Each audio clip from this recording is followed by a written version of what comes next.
A ver, ¿y si les digo que uno de los desequilibrios más comunes en el cuerpo no tiene que ver con la falta de algo, sino con el exceso?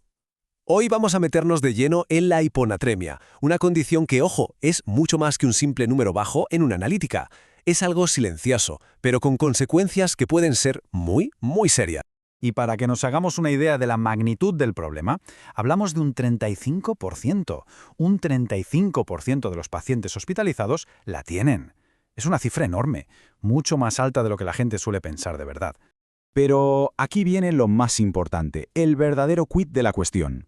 Porque, aunque el nombre nos pueda engañar, hiponatremia no va de que falte sal, no. Es un problema de que sobra agua. El cuerpo está, por así decirlo, diluido. Y esta idea de verdad es la clave para entender todo lo que viene después. Técnicamente, para que nos entendamos, la definición médica es muy clara. Hablamos de hiponatremia cuando la concentración de sodio en la sangre baja de 135 miliequivalentes por litro. Ese es el numerito, el umbral, que nos pone en alerta y nos dice, ojo que aquí pasa algo. Vale, pues vamos a ver lo común que es este problema y sobre todo los riesgos que esconde, porque muchos de ellos se nos pasan por alto en el día a día. Fijaos en cómo se disparan los números según el grupo de población. A ver, en la población general afecta a un 5%. Bueno, pero es que en pacientes hospitalizados ya estamos hablando de un 35%. Y atentos, porque en personas con cirrosis o cáncer la cifra puede llegar al 50%. La mitad es una barbaridad. Y mucho ojo, porque a veces oímos es una hiponatremia leve y pensamos que no es para tanto, pues nada de eso.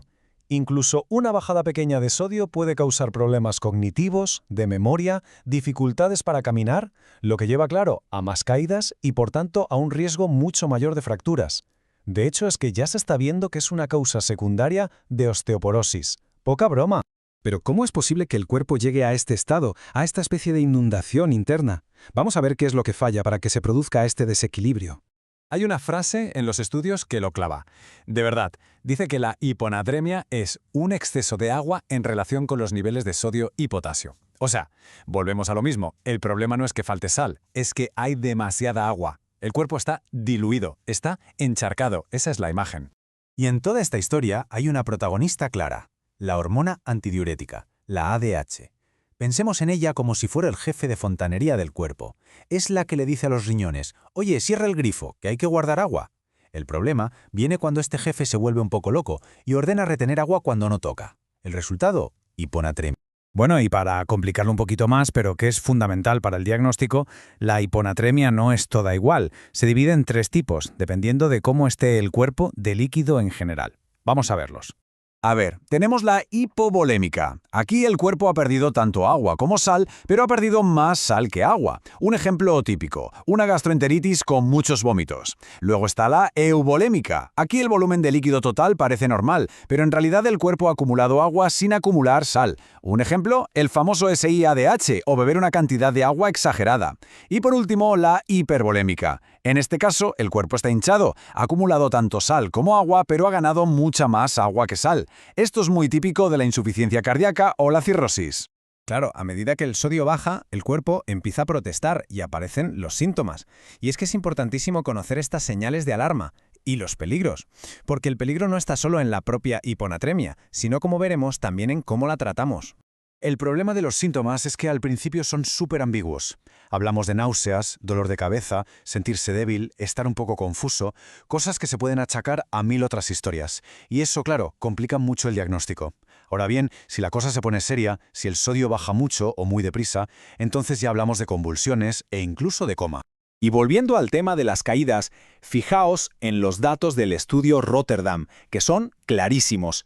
Las personas con hiponatremia, incluso leve, tienen muchísimas más caídas y, por lo tanto, más fracturas que las que tienen el sodio normal.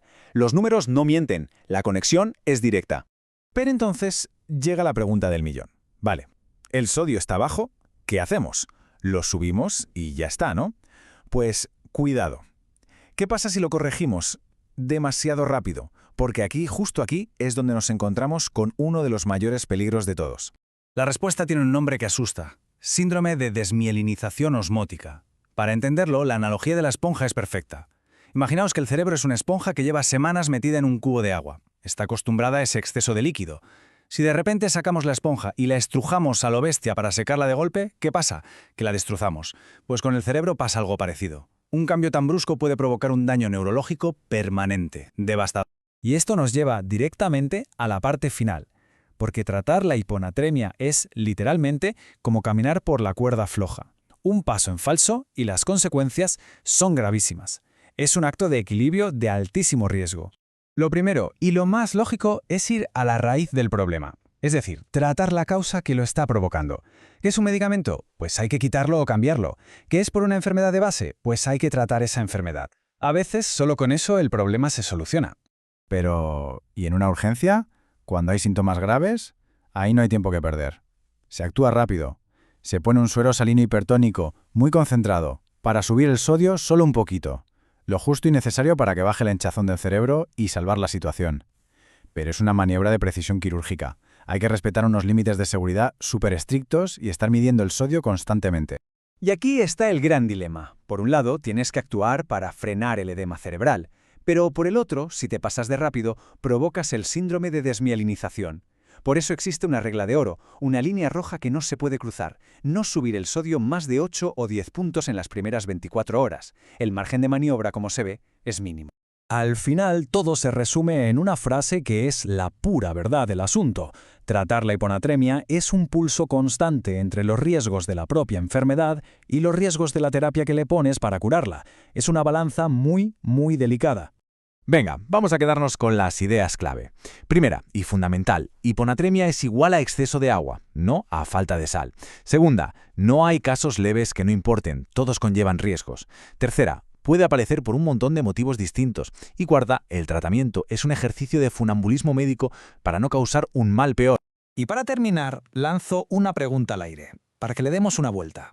Sabiendo todo esto, conociendo sus peligros ocultos, sobre todo en la gente mayor, ¿no deberíamos buscarla más? ¿Ser más proactivos en detectar este desequilibrio que es tan común? Quizás la respuesta a esa pregunta podría cambiar el futuro de mucha gente.